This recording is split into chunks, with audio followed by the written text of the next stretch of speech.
এরা মূলত আমাদের দেশটাকে পরীক্ষালয় হিসাবে বানায়। এখানে যে অন্যায়গুলো এরা প্রথমে করে এগুলো আবার ধীরে ধীরে ভারতে অ্যাপ্লাই করে।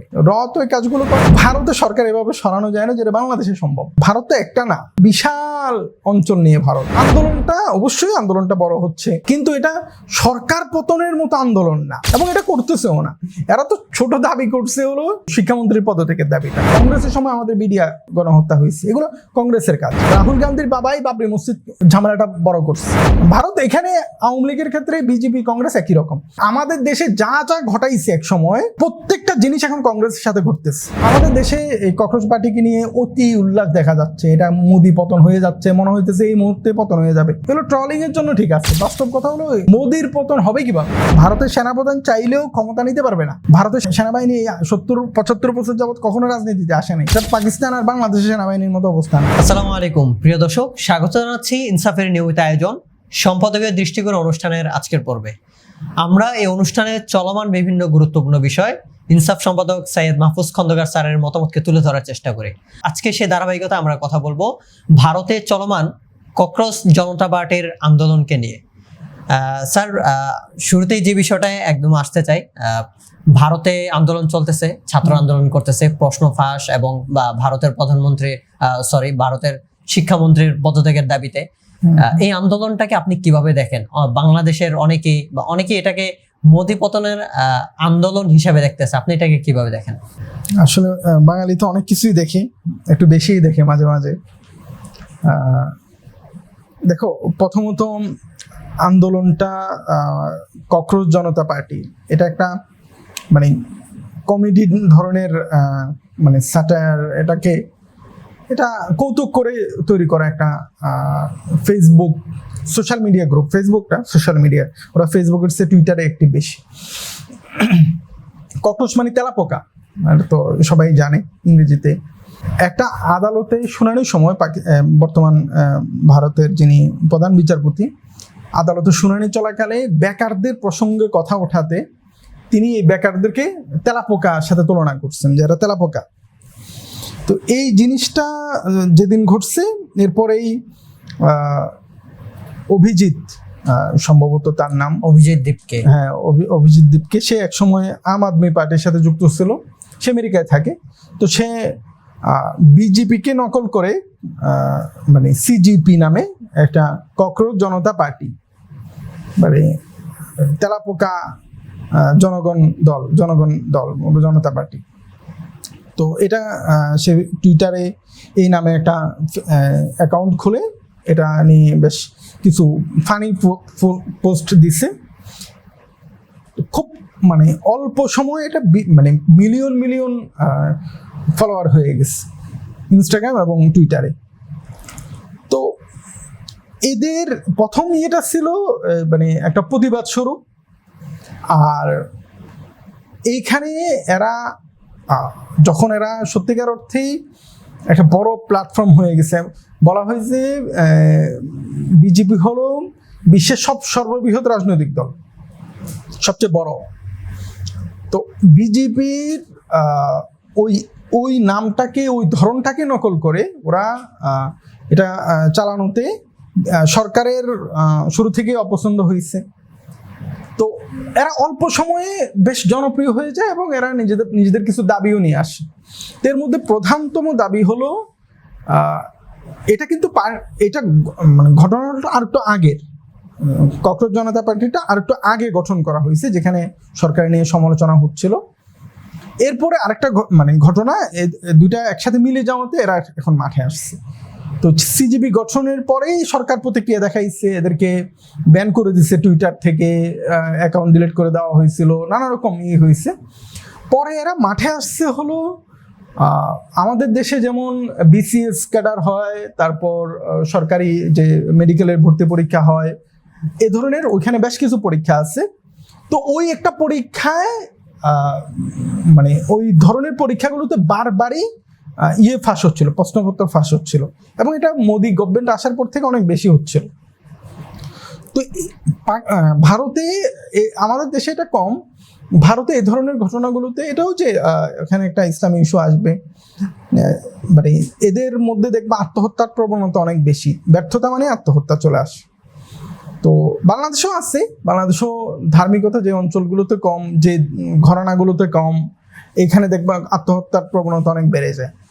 তো এরা ওই ছাত্রগুলো যেহেতু ব্যর্থ হয়েছে, মানে ব্যর্থ বলতে ফাঁস প্রশ্নপত্র যেহেতু ফাঁস হয়ে গেছে, তার মানে এরা আর প্রথমত পরীক্ষা বাতিল হয়েছে।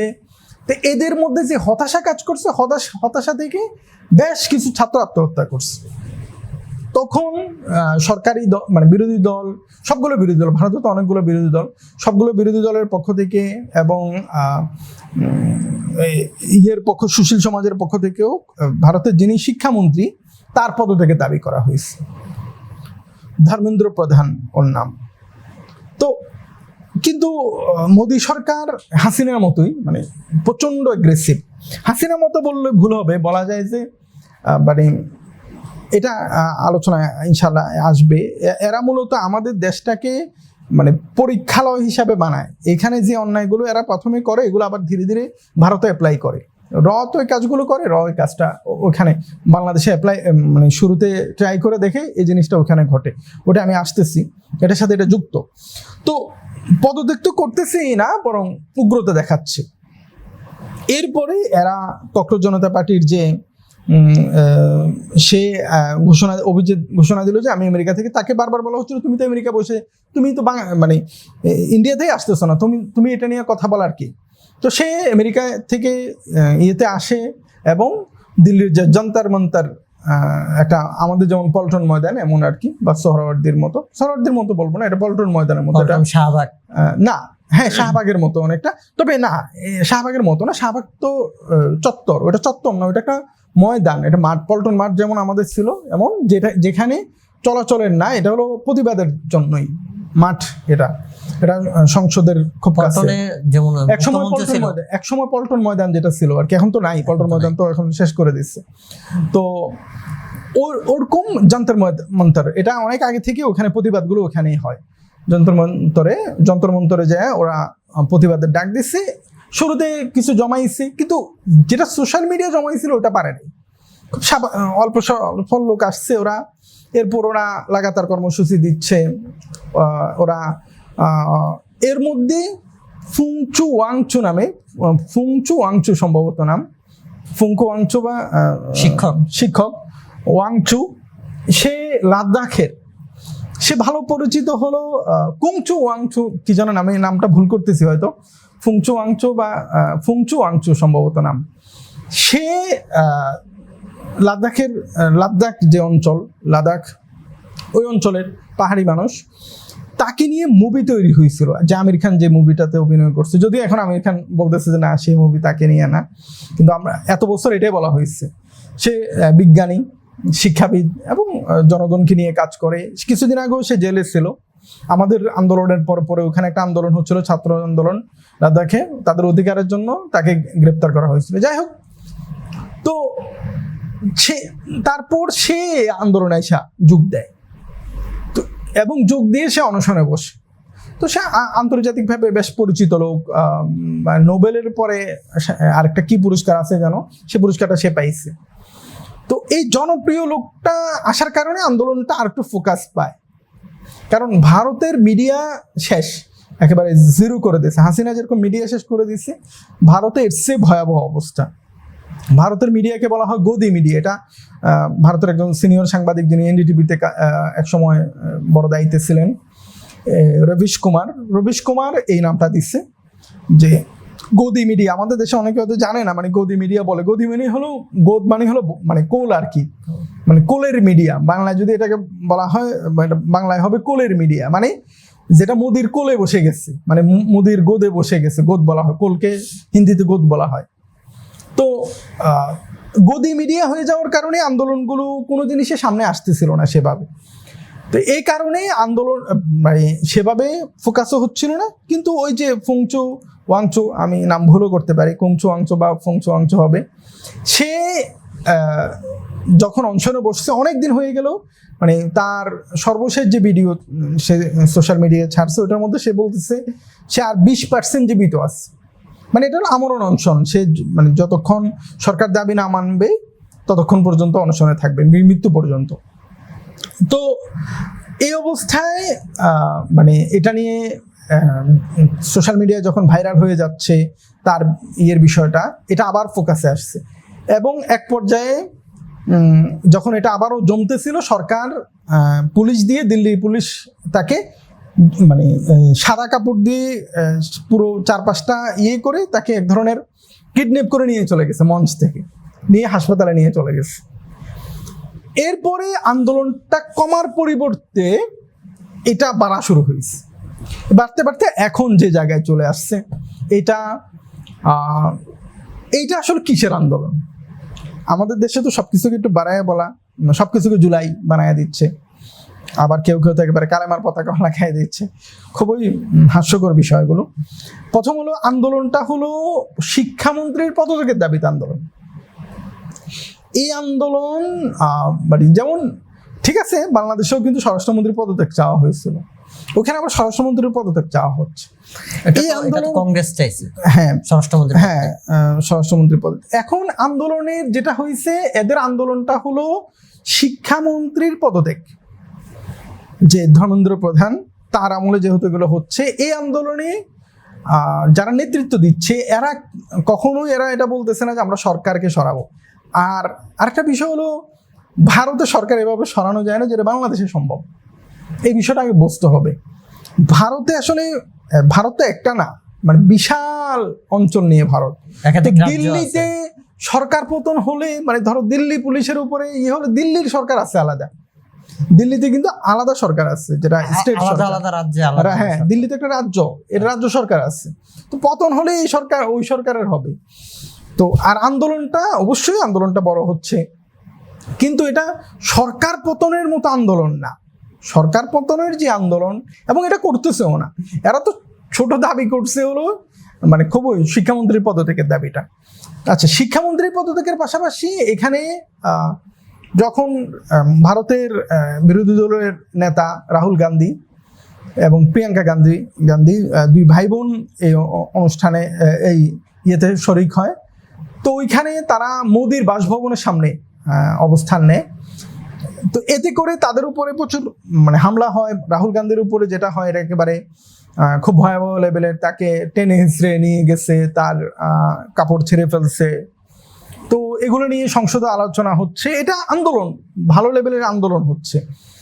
ভারতের অভিনেতা অভিনেত্রীদের অনেকে, সালমান খান মতামত দিচ্ছে, আরও বেশ কিছু অভিনেতা অভিনেত্রী, শাবানা আজমি আসছে, যারা অনেকেই, নাসিরুদ্দিন শাহ মতামত দিচ্ছে।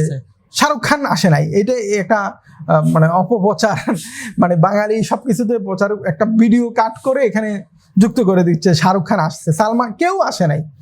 মানে সিনিয়র কোনো অভিনেতা অভিনেত্রী আসে নাই, সিনিয়র বলতে পপুলার, এরা এখানে জনপ্রিয়দের মধ্যে কেউই আসে নাই। সালমান খান, শাহরুখ খান মন্তব্য করছে। সালমান খান একটা বিবৃতি দিচ্ছে যে আমি এই আন্দোলনকে সমর্থন করি। এরকম আরো জনপ্রিয় বেশ কয়েকজন করছে, যেমন অরিজিৎ সিং যিনি বেশ জনপ্রিয় সঙ্গীত শিল্পী, তিনি সহমত জানাইছে, মানে সমর্থন জানাইছে। সালমান খান সে অর্থে সমর্থন জানাইছে তা না, সালমান খান একটা ব্যালেন্স একটা বিবৃতি দিচ্ছে। সমর্থন জানাইছে বেশ কয়েকজন, এর মধ্যে সিনিয়রদের মধ্যে, সিনিয়র বলতে বয়সে সিনিয়র, অত জনপ্রিয় না, নাসিরুদ্দিন শাহ, মানে উনি মুরব্বী মানুষ, তারপর শাবানা আজমি, এরা, তারপর দু একজন আমি নাম মনে পড়তেছে না, ভিলেনের অভিনয় করে, এরা ওইখানে একদম আইসা অবস্থান নিছে। এরকম আছে, কিন্তু যেভাবে মানে হওয়া দরকার ওইভাবে নেই। কারণ ভারতীয় মিডিয়া এবং মানে ইনফ্লুয়েন্সারদের মধ্যে যারা, ভারতে তো ভাগ হওয়া আগে থেকে, মোদিপন্থী যারা মোদিপন্থী আছে। এর মধ্যে ভারতে তো বলিউড আমাদের মতো না, আমাদের এই ভাঙাচোঙা বলিউড না, ওখানে মানে না অবস্থা না। আমাদের ঢালিউডের অবস্থা তো ওরকম না, শাকিব খান গেলে আন্দোলন উল্টা ভেঙে যাবে, মানে এটা আন্দোলন জমবে না, পরিমণি গেলে সমস্যা হয়ে যাবে আর উল্টা। কিন্তু ওইখানে বলিউডের বিশাল প্রভাব আছে, জনগণের মধ্যে প্রভাব আছে, অনেক বেশি প্রভাব। তো এতে করে মানে জনগণ সমর্থন, সালমান খানের একটা বিবৃতি অনেক কাজে লাগতেছে। এখন এই যে আন্দোলন, ভারত অনেক বছর যাবত দেখে নাই, ভারতের ছাত্রদের আন্দোলন এভাবে হয় নাই পূর্বে। এর আগে মানে যে আন্দোলনের মধ্য দিয়ে মোদী সরকার ক্ষমতা আসতে বলা যায়, মানে কংগ্রেসকে হটানোর ক্ষেত্রে আন্দোলন, ওটাকে আন্না আন্দোলন বলা হয়। আন্না হাজারে না, ওটা তো অনেক আগের আন্দোলন না, একটা আন্দোলন হয়েছিল 2011 সালে, ওটাকে বলা হয় আন্না হাজারে আন্দোলন। আন্না আন্দোলনের মধ্যে এই যন্ত্রমন্ত্র হয়েছিল কংগ্রেসের দুর্নীতির বিরুদ্ধে। ওই আন্দোলন থেকে জন্ম হয়েছে আম আদমি পার্টির, ঝাড়ুওয়ালা আম আদমি পার্টি। ওই আন্দোলনের অন্যতম নেতা ছিল। এখন যখন অভিজিৎ আন্দোলনের নেতা, ওই সময় কেজরিওয়াল আন্দোলনের নেতা ছিল, সে সরকারি কর্মকর্তা ছিল, ওখান থেকে এসে দুর্নীতির বিরুদ্ধে আন্দোলন করছে। কিন্তু মূল আন্দোলনটা কন্ট্রোল করতেছিল আন্না হাজারে, সামনে ছিল এটা আরএসএস কন্ট্রোল করতেছিল। মূলত কংগ্রেসকে একদম মিটিয়ে দেওয়ার জন্যই এই আন্দোলনটাকে তৈরি করা হয়েছিল। তো এখন এখানে যে সূক্ষ্ম বিষয়গুলো, এই আন্দোলনের সাথে ভারতের বিরোধী দলের সম্পর্ক কেমন, এটা নিয়ে অনেকেই মনে প্রশ্ন। বিরোধী দল শুরুতেই আন্দোলনটাকে এড়ায় গেছে, এই আন্দোলনে সম্পৃক্ত হয় নাই অনেকদিন যাবত। কারণ এই আন্দোলনগুলো মানে পূর্বের ওদের অভিজ্ঞতা ভালো না। যেটা 2011 সালে যেটা কংগ্রেসকে হটানোর ক্ষেত্রে সবচেয়ে বড় আন্দোলন যেটা হয়েছে আন্না আন্দোলন, ওইটা আন্দোলনটা করে মানে ওটা মূল পিছনে শক্তি ছিল বিজেপি, আরএসএস এর সম্পৃক্ততা ছিল, এবং এটা দিয়ে কংগ্রেসকে অজনপ্রিয় করা হয়েছে। এই কারণে আন্না আন্দোলনের মানে এবারের আন্দোলনে ককরোচ জনতা পার্টির আন্দোলনে ওইভাবে আগ্রহ দেখায় নাই কংগ্রেস। কিন্তু শেষ পর্যন্ত যখন এদের উপরে হামলা হয়েছে, মূলত এরা সংসদ ভবনের দিকে মার্চ করতেছিল, যখন ইয়েকে তুলে নেওয়া হইলো, ফুংচু ওয়াংচুকে কি যেন নাম। তো ওই ঘটনার পরে এরা যখন মার্চ করতেছিল সংসদের দিকে, এদের উপর হামলা হয়েছে, ভয়াবহ হামলা হয়েছে। তো এই হামলার প্রতিবাদে পরের দিন এরা নেমে আসছে।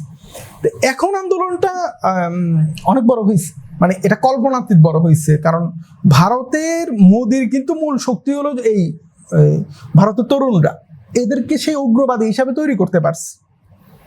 এদেরকে হিন্দুত্ববাদের যে রাজনৈতিক বয়ানটা খাওয়াইতে পারছে, এমন বয়ান খাওয়াইছে, এরাই এখন পিঠে মুসলিম মেরা ফেলতেছে। এতে করে এই যে প্রজন্ম, এরা যে মোদির বিরুদ্ধে লাগবে এটা কল্পনা করে। আমরা দেখতেছি যে ককরোচ জনতা পার্টি তাদের আন্দোলনে তারা স্লোগান দিতেছে ভেদভাব থেকে আজাদি চায় তারা। হ্যাঁ, এইখানে আবার এটাও আবার দুঃখজনক দেখলাম যে কানাইয়া কুমারের ইনকালাব আজাদি, এটা আজ থেকে আরো 7-8 বছরের আগে স্লোগান। কানাইয়া কুমারের ওইটা হলো জেএনইউতে একটা JNU, জওহরলাল নেহরু ইউনিভার্সিটিতে একটা আন্দোলন হয়েছিল, যেটা এখন ভিডিও দেখলাম অনেকেই করছে। ওইটাই আন্দোলনের সাথে কোনো সম্ভব। কানাইয়া কুমার এখন বুড়া বয়স হয়ে যাচ্ছে, এটা আরো যে কানাইয়া ওই সময় ছাত্র ছিল, সে কানাইয়া এখন অনেক বড়। তো মানে ওইটা আবার আরেক আন্দোলন ছিল, ওইটা ছিল হলো ওই আন্দোলনের অনেক নেগেটিভ বিষয় আছে। আসলে ভারতীয় বিষয়গুলো তো আমাদের দেশে আলাপই করতে দিত না। ওই আন্দোলনের অন্যতম নেতা ছিল ওমর খালিদ, যারা এখনো বিনা বিচারে 10 বছরের মতো জেল খাটতেছে। তো মুসলিম হওয়ার কারণে কানাইয়া কুমার যেহেতু হিন্দু, সে জেল থেকে বের হতে পারছে। তো কানাইয়া কুমার এখন কংগ্রেস করে, তখন সে বাম দল করতো। ওই আন্দোলনের সাথে ওই স্লোগান আবার এখানে খুব একটা ব্যবহার করতেছে না। আজাদি, ইনকালাব জিন্দাবাদ বলে ওরা, কিন্তু ওই অর্থে ওই মানে আজাদির যে এগুলো কমই ব্যবহার হচ্ছে। এরা খুব সতর্কতার সাথে করতেছে। এবং সিজিবি শুরুতে আহ্বান জানাইছিল কোনো মুসলিম যেন আন্দোলন না আসে। এবারও তারা এই ধরনের চাচ্ছে যে মুসলিমরা এখানে আসার দরকার নেই, আমাদের আন্দোলনকে বিতর্কিত করে ফেলবে, মানে সরকার বিতর্কিত করবে। আর এরাও যে খুব মুসলিমপন্থী এরকম না। তবে হ্যাঁ, ধীরে ধীরে এরা বুঝতেছে যে বিজেপি এই যে মানে নেগেটিভ নিয়ে আইসা তাদেরকে যে বোকা বানাচ্ছে, এটা তারা অনেকটাই বুঝতেছে, এটা সত্য।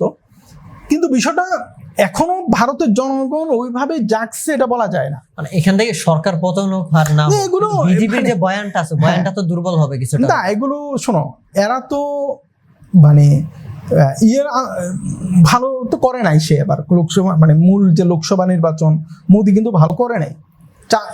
400-র মতো সিট আনার ইচ্ছা ছিল তাদের, তো মানে প্ল্যান ছিল 400 জায়গায় 200 কত জন পাইছে, অর্ধেকের মতো পাইছে। তা জোট করে ক্ষমতায় আসতে হয়েছে। তো কিন্তু দেখা পশ্চিমবঙ্গের নির্বাচনে তারা পারতেছে, কারণ বিহারের নির্বাচনে তারা পারছে। এরা নানা রকম টোপ দেয়, এখানে লোভ দেওয়া হয়, লোভের টোপ দেওয়া হয় এইখানে। মানে লোভ বলতে ভয়াবহ লেভেলের, মানে মহিলাদেরকে মানে তো সে তো শুরুতে বলছিল 15 লাখ টাকা করে প্রত্যেকের অ্যাকাউন্টে দেবে ভোটারদের, 15 লাখ টাকা। এরপরে এবার বিহারের মহিলাদেরকে নির্বাচনের সময় 10,000 টাকা করে দেওয়া হয়েছে প্রত্যেক মহিলাকে, বলছে আরো কত জনের পাবে। তো এই যে এই ধরনের কাজ, মুসলিমদেরকে ভোটার তালিকা থেকে বাদ দিয়ে দেওয়া, তো এইটা এত সহজ না। এবং দিল্লিতেও মানে আম আদমি পার্টি ফেল গেছে, 2বার ওরা সরকারে ছিল, এখন বিজেপি ক্ষমতায়। দিল্লির মতো মানে শিক্ষিত এলাকাতে একই অবস্থা।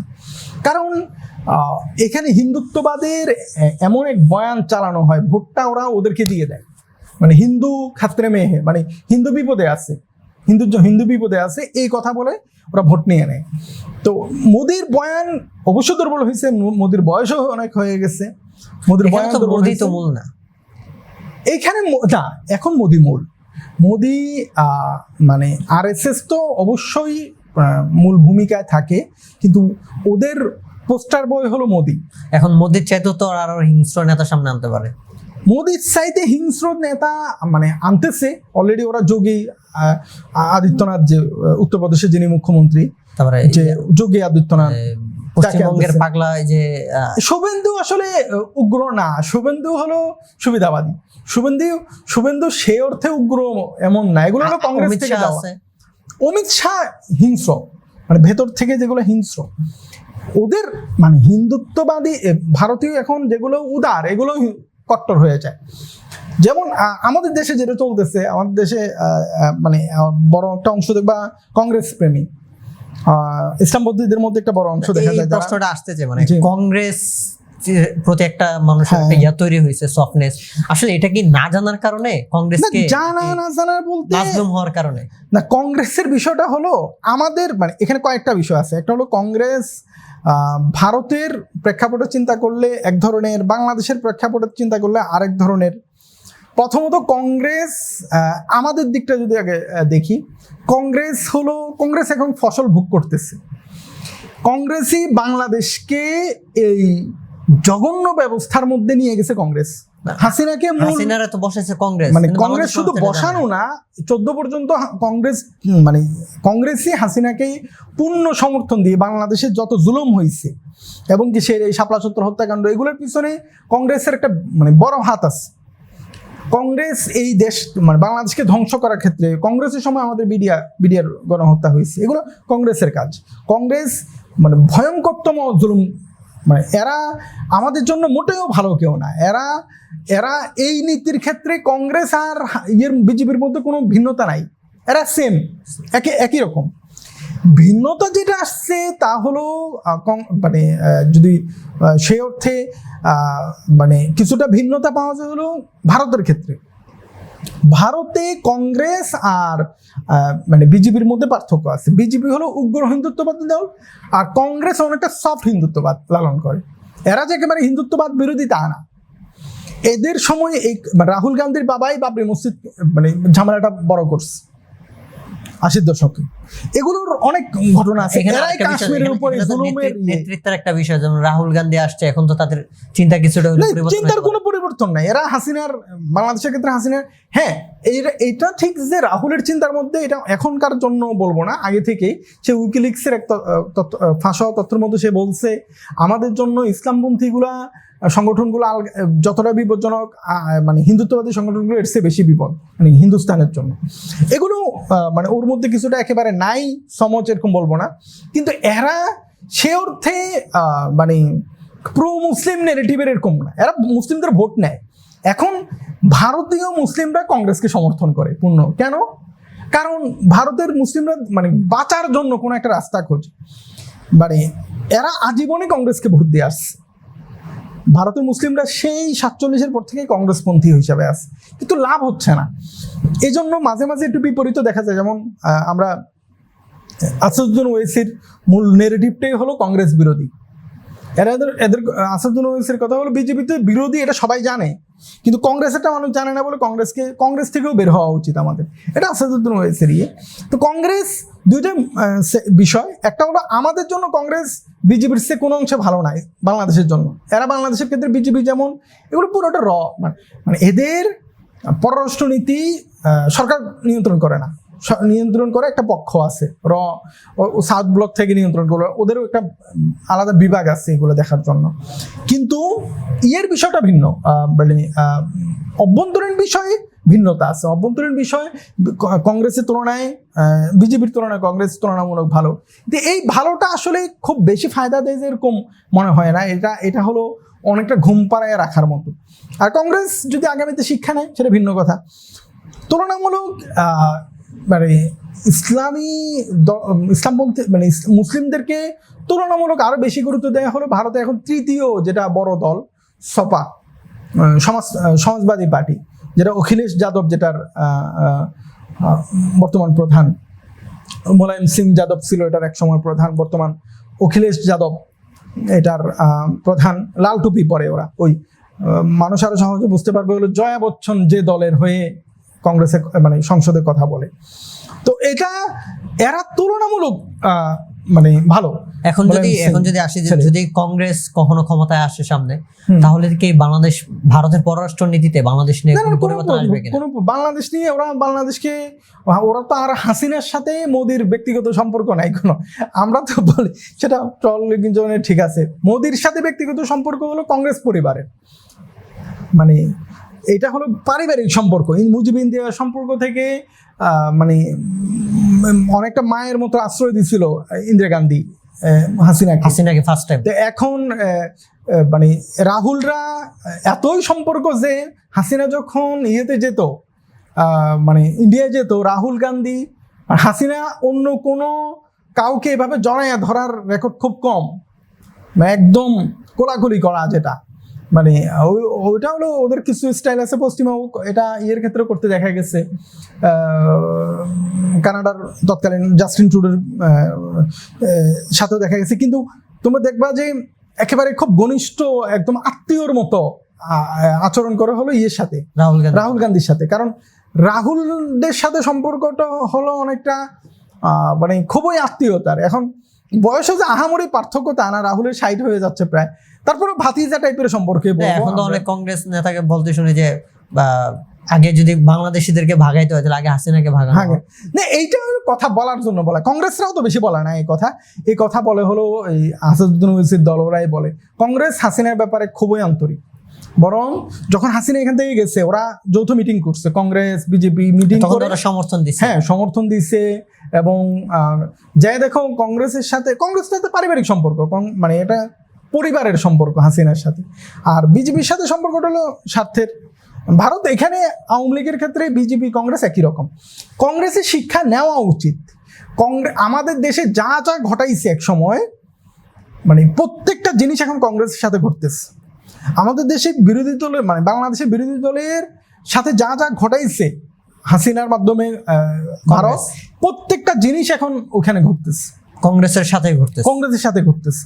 তো এইটা কংগ্রেস যদি শিক্ষা নেয় তো আলহামদুলিল্লাহ, কিন্তু মনে হয় না কংগ্রেস শিক্ষা নেবে। কারণ এরা ওই পররাষ্ট্রনীতিতে এরা মনে করে যে বাংলাদেশকে যতটা দাবায় রাখা যায় তাদের জন্য তত ভালো। স্যার, আলাপ তো লম্বা আলাপ হয়ে যাচ্ছে। তো কংগ্রেস বর্তমান যে আন্দোলন চলতেছে, এটা থেকে কংগ্রেসকে আসলে ফায়দা নিতে চাচ্ছে কিনা আপনার কি মনে হয়? কংগ্রেস আইসা আন্দোলনে সম্পৃক্ত হয়েছে, কংগ্রেসের নেতারা সম্পৃক্ত হয়েছে, কিন্তু এইটা আসলে কংগ্রেসের আন্দোলন হবে না। আর এই আন্দোলন করে যে আহামরি কোনো বড় ফায়দা করে ফেলতে পারবে এরকম মনে হয় না। প্রাথমিক কিছুটা তো ধাক্কা লাগতে পারে। হ্যাঁ, ধাক্কা তো অবশ্যই লাগতে পারে। আগামী নির্বাচনে হয়তো কিছু ভোট হারাতে পারে। মোদির অবস্থা তো খুব একটা ভালো যায় না গত নির্বাচনে, আগামী নির্বাচনে ভালো করতে পারে। কিন্তু এগুলো তো প্রাদেশিক আঞ্চলিক ইস্যু, তো এগুলো অনেক চ্যালেঞ্জিং। আবার বিজেপি বিরোধী যে দলগুলো, এগুলোর মধ্যে প্রচন্ড বিরোধ। কংগ্রেস আর ইয়ের মধ্যে, তৃণমূল কংগ্রেসের মধ্যে বিরোধ, কংগ্রেস আর সপার মধ্যে কিছু বিরোধ আছে। সমাজবাদী পার্টি দল তো অনেক, আমাদের দেশে এতগুলো দল, আর ওখানে তো অনেক বড়। আর যে সর্বশেষ যেটা হইলো, তৃণমূল কংগ্রেসকে ভেঙে টুকরো টুকরো করে দিচ্ছে বিজেপি। এবং ভারতের মধ্যে নৈতিকতা বলতে কিছু নাই। সে তুলনায় ভারত পাকিস্তান দুটোটারই জঘন্য অবস্থা। সে তুলনায় আমাদের দেশের মানুষ অনেক ভালো। ওরা নির্বাচনের পর যেভাবে দল চেঞ্জ করে এক দল আরেক দল চলে যায়, বাংলাদেশে কিন্তু এটা অনেক কম। বাংলাদেশে নাই বললেই চলে। ভারতে দেখো তৃণমূল কংগ্রেসের প্রধান নেতা নেত্রীরা চলে গেছে।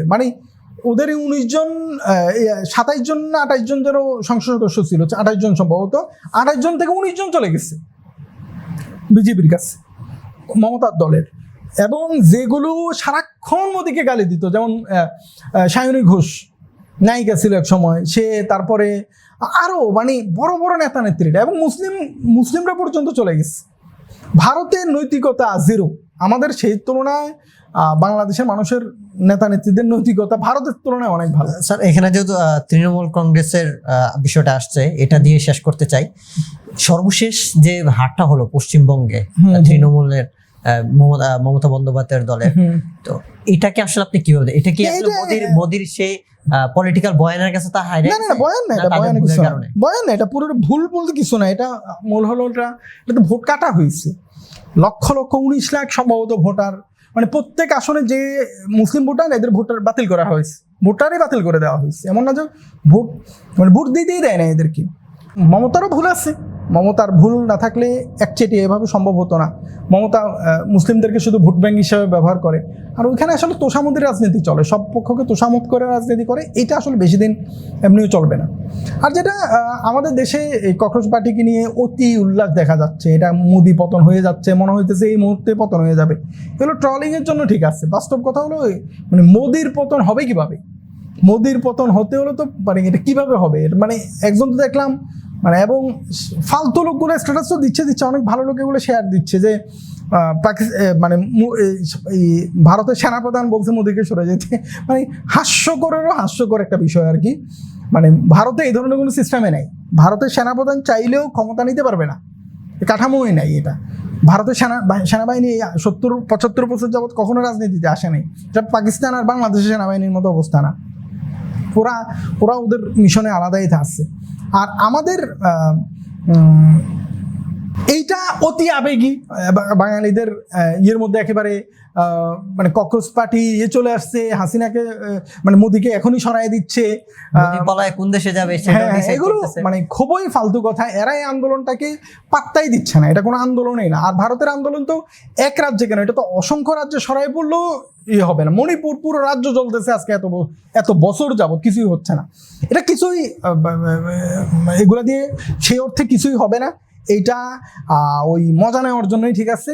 হ্যাঁ, মোদির হিন্দুত্ববাদের উপর আঘাত আসছে, তরুণরা এগ্রেসিভ কথাবার্তা বলতেছে, এটা ভালো, এবং এটার পজিটিভ অনেকগুলো দিক আছে। এতে কোনো এখান থেকে একটা বয়ান, হয়তো নতুন একটা বয়ান, হ্যাঁ, নতুন হিন্দুত্ববাদের বিরুদ্ধে যেমন গালি দিচ্ছে প্রচুর, জেনজি খুবই গালাগালি করতেছে মোদিকে, এবং মানুষ স্বতঃস্ফূর্তভাবে অংশগ্রহণ করতেছে। বিশেষ করে বিহারে খুব মজার দৃশ্য হয়েছে। বিহারে ওরা মারছে ওয়াটার ক্যানেল, ভাবছে এরা পালাবে, দিল্লির এগুলো না আদরের বাচ্চা, এগুলো তো পালাই গেছে, কিন্তু এরা এগুলো ডান্স করতেছে, পানির মধ্যে জোর করে আসতেছে। এরা বলতেছে কিছু টায়ার কি যেন টিয়ার শেল মারো না কেন, মজা পাচ্ছি না তো, মানে বিহারিরা। তারপর এদের ব্যারিকেড দিয়েছে, ওরা ব্যারিকেড ভাঙতেছে না, ব্যারিকেড নিয়ে চলে গেছে। ব্যারিকেড ভাঙা সামনে যাওয়ার চেয়ে এরা ব্যারিকেডকে মাথার উপরে নিয়ে পালাচ্ছে। তো এরকম আন্দোলন যদি ছড়ায় পড়ে কি হবে? ও ধর্মদেবতার পদাধিক করলে শেষ। কিন্তু মোদি এতটাই অ্যারোগেন্ট, এতটাই অহংকারী যে সে মানে তার শিক্ষামন্ত্রীকেও সরাতে চাচ্ছে না। ধন্যবাদ স্যার। আমরা ভারত তো বিশাল একটা রাজ্য, বিশাল রাজ্য বলতে ভারতের কেন্দ্রীয় সরকার আছে, রাজ্য সরকার আছে। তো যদি মোদির পতন ঘটাতে হয় তাহলে তো একদম তৃণমূল থেকে তাকে, তার দলকে দুর্বল করতে হবে। ভারতের এই টোটাল বিষয়টা নিয়ে একদিন স্যার আমরা আলাপ করবো ইনশাআল্লাহ কোন একটা শোতে। কারণ যেহেতু ভারত আমাদের বন্ধু রাষ্ট্র হোক বা আমাদের পার্শ্ববর্তী রাষ্ট্র হোক, বন্ধু রাষ্ট্র না, শত্রু রাষ্ট্র, তবে প্রতিবেশী রাষ্ট্র, তো তাদের সম্পর্কে আমাদের জানাটা খুব জরুরি। সেই জায়গা থেকে আমরা কোনো একদিন ভারতের এই টোটাল বিষয়টা নিয়ে আলাপ করবো ইনশাল্লাহ। প্রিয় দর্শক, আজকে এই জায়গা থেকে বিদায় নিচ্ছি। ইনশাল্লাহ নতুন কোনো একদিন ভারতের টোটাল বিষয়গুলো নিয়ে, বিশেষ করে বাংলাদেশ কেন্দ্রিক ভারতের যে পররাষ্ট্র নীতি আছে, এই বিষয়গুলো আমাদের জানার খুব দরকার। আমরা সেই বিষয়গুলো নিয়ে আরো একদিন আলাপ করবো। সেই সময় পর্যন্ত ভালো থাকুন, সুস্থ থাকুন। আসসালামু আলাইকুম ওয়া রাহমাতুল্লাহি ওয়া বারাকাতুহু।